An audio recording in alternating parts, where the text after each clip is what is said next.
১৯৭১ সালে বাঙালি জাতি আওয়ামী লীগের নেতৃত্বে ঐক্যবদ্ধ লড়াই, সংগ্রাম ও মহান মুক্তিযুদ্ধের মাধ্যমে স্বাধীন বাংলাদেশ রাষ্ট্র প্রতিষ্ঠা করে। সে সময় স্বাধীনতা বিরোধীদের একটা অংশ, বিশেষ করে জামায়াত, সুনির্দিষ্টভাবে মানবতা বিরোধী অপরাধ সংগঠনের মধ্য দিয়ে যুদ্ধাপরাধ করে এবং বাংলাদেশ রাষ্ট্রের জন্মের বিরোধিতা করে। ২০০৮ সালের নির্বাচনে আওয়ামী লীগের ইশতেহারের একটি গুরুত্বপূর্ণ বিষয় ছিল যুদ্ধাপরাধীদের বিচার। এই বিচারের প্রতিশ্রুতি দেয় নবম জাতীয় সংসদ নির্বাচনে এই দেশের সাধারণ মানুষ বাংলাদেশ আওয়ামী লীগকে বিপুল ভোটে বিজয়ী করে। প্রতিশ্রুতি অনুযায়ী যুদ্ধাপরাধীদের বিচারের উদ্যোগ গ্রহণ করে সরকার। আওয়ামী লীগ সরকারের আমলে ৫১টি মামলার রায় ঘোষণা করে যুদ্ধাপরাধ বিচারের জন্য গঠিত আন্তর্জাতিক অপরাধ ট্রাইব্যুনাল।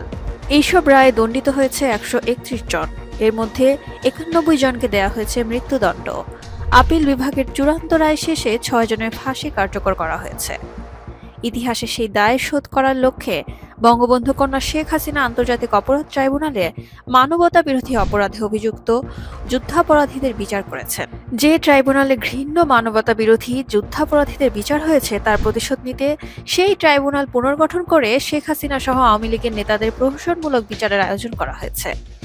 একদিকে বঙ্গবন্ধু কন্যা শেখ হাসিনার বিরুদ্ধে ২৫০ শতাধিক ভুয়া হত্যা মামলা দায়ের করা হয়েছে।